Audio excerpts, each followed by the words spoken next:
Alright, so we're going to go ahead and get started on the third section of our Chapter 5 lecture, which is on Greece.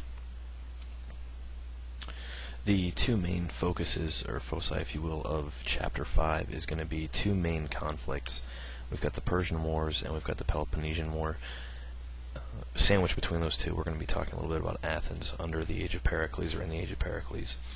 For those of you who have seen the movie 300, parts of that movie certainly come out in what's called the Persian Wars. It really kind of starts under Darius I, who we actually talked about back when we talked about Chapter 2. There's going to be some demands that he makes, which is going to kind of set the stage for what's going to happen next.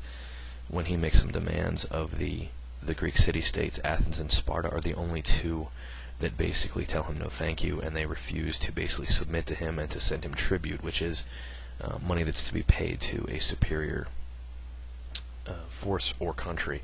And the Greeks are divided, but they come together to face off against Persia. When we start talking about the Persian War, there is a real unfortunate relationship which forms after Athens really supports Ionia. In 499 BC, Ionia is in rebellion against the Persian Empire, as you can see here. This is modern-day Turkey. It's also known as Asia Minor or Anatolia. In this section right here, Ionia is in rebellion against the Persian Empire. They need some assistance. Athens helps them. And these ships that they send them, this naval backup, really serves to give Persia some hatred, specifically Darius, for the Athenians. He actually has someone on staff who basically reminds him how often, on a regular basis rather, that he dislikes Athens and what they did. And even though Darius put down the rebellion, despite Athens' help, in 490 he does send people to attack Athens, and the fight actually takes place at a place called Marathon. The Athenians send out for help. No one comes and helps them. This is a layout of the battlefield. As you can see, the Persians are going to land here. This road down here actually leads towards Athens, and the Athenians line up here. Now they're outnumbered. They have no support, but under their military leader here, and his name, as you can see it here, his leader is Themistocles. Alright. He is going to give an order to charge. They're actually going to charge down this hill. They're going to break the ranks of the Persians and send them packing. The term marathon, and this is obviously somewhat of a legend, the term marathon and its length comes from Pheidippides, because the distance from this area here to the town of Athens is, as legend goes, it sets the length for what a marathon is today, and this is where it draws its name from. Once that is over, and there's a series of events that occur, we're just hitting the high points here. Xerxes is Darius' son. Xerxes is going to send another force about 10 years later, and this time Athens is going to ask for help, and they're going to get it specifically from Sparta.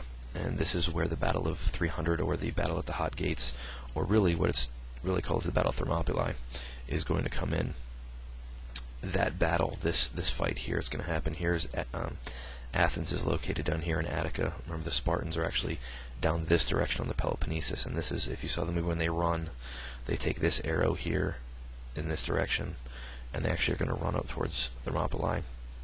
That's where they're going to make their stand against the Persians, and they're going to lose, but really it's a victory for them, because what they really do is, even though they lose, they hold off the Persians long enough that the Athenians can actually escape, and they can go across this isthmus to the Peloponnesus.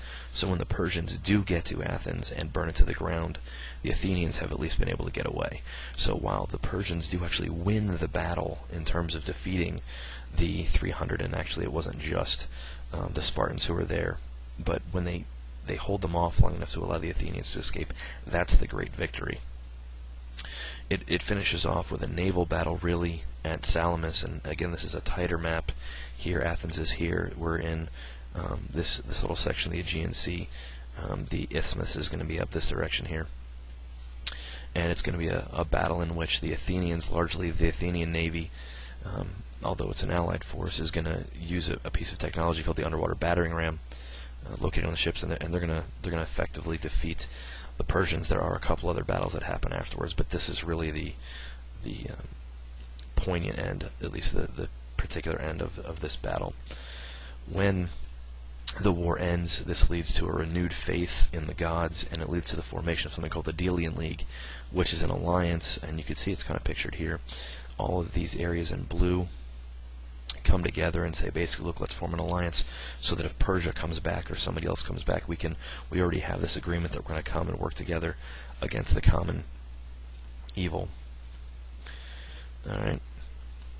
We're going to go in Athens. We're going to basically turn this into the age of Pericles. Now we're going to take a look at Pericles and some of the major impacts he had. It's really just a 30-year period approximately, but it's a time when the economy just booms and democracy really, really increases in terms of creating the Athenian culture. Some vocab words you need to be familiar with. Direct democracy. What this is, unlike the current government we have in the United States, which is a representative democracy where people are elected to then go to Washington, D.C. or go to your state capital and vote for you on specific issues. In a direct democracy, the citizens of the city would actually go and vote on many of the issues directly, and that is a major difference. We also have stipend. Stipend is going to be a sum that's going to be paid to someone to sit as either a government official or a member of the jury, so that they don't have to worry about what they're doing during the day. They can actually feel free. Even the less wealthy can sit in government positions. A jury is a group of your peers who is going to sit and listen to a court case. And then finally, an ostracism. When somebody was viewed to be an enemy of the state, or rather the city-state of Athens, they could be ostracized. And what that means is to be cast out for a period of years, to be forced to be in exile from the city until that time period is over. So you could be cast out if you were viewed to be an enemy of the city. The funeral oration is actually going to be a speech that's given by Pericles, and it's going to be a funeral for fallen soldiers rather. But it really goes to sort of set the tone for the Athenian leadership. And the quote here that I have picked out is one that I think is exceptionally poignant.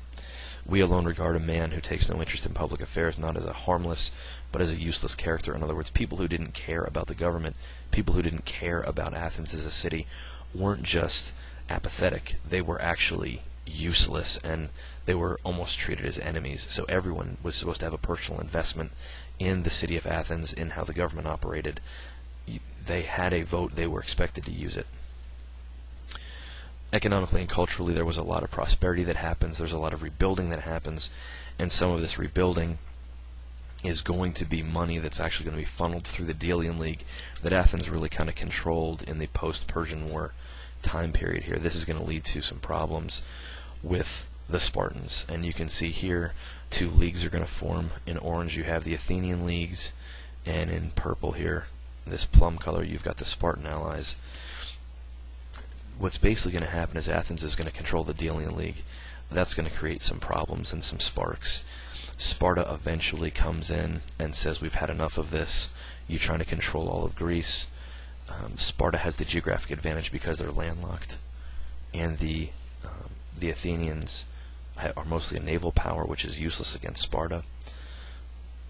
The Athenians move inside their city, close quarters. Plague winds up helping to destroy and weaken their position.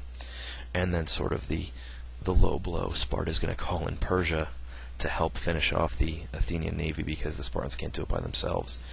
Interestingly enough, after the Persian navy crushes the Athenian navy, the Spartans actually move to protect the city of Athens. The Persians want to move in and finish the deal. The Spartans say no, they're harmless now. We've made our point. They're basically disarmed. Now you Persians can go on home because we don't need your help. We don't need your help to do this part. So in that respect, it was sort of an interesting twist at the end. Basically, at the end of the Peloponnesian War, the Athenian domination is done. They still remain the cultural center, but their democracy is going to suffer somewhat. There's going to be a series of defeats. Thebes is going to defeat Sparta, and then the northern neighbor of Macedonia, Alexander the Great, is going to be poised that by about 359 they're going to be able to come in and finish it off. That concludes this part of the lecture, and we're going to be talking about the rise of some of the philosophers and then Alexander the Great.